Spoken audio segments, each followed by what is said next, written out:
To conclude the debate, I call from the northwest of England, Miss Ciara Brodie.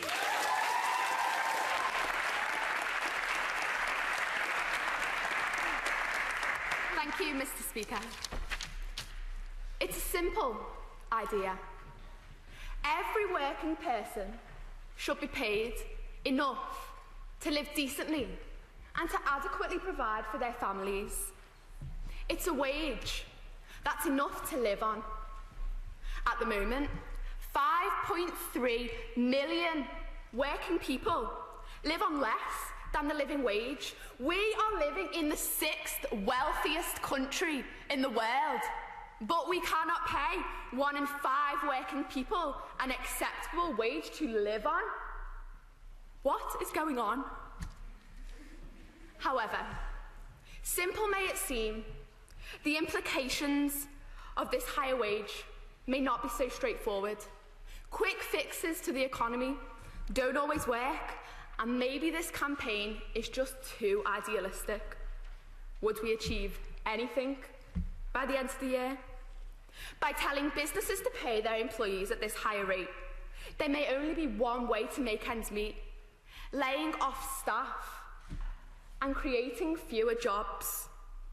These pay rises could add up to what could have been someone else's wages.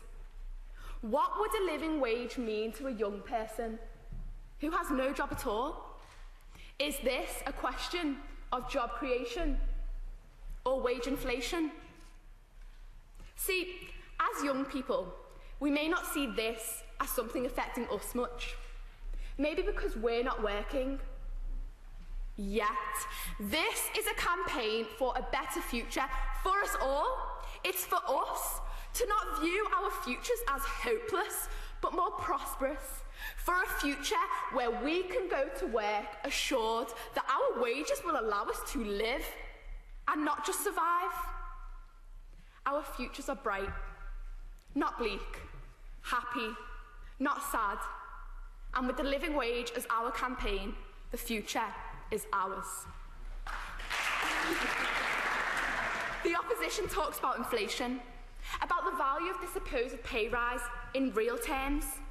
If employers are paying their workers more, their costs are going to go up. School, it will cost you more to get there, to play there, to eat there. Happy Meals won't be so happy when they're a £5. Prices will go up at an even faster rate with the living wage, and we will find ourselves endlessly campaigning for a higher wage. Where do we stop? Fairness. The living wage is the fair price of a person's labour. In order to trade, businesses have to pay a price for all sorts of goods and services. It's non-negotiable. That is just business. Maybe we are just too scared to tamper with the economy, for it might do more harm than good. But are we too scared to allow young people to have breakfast in addition to a warm home? But would our campaign achieve that? NYPs, it's all eyes on you. Thank you, Mr. Speaker.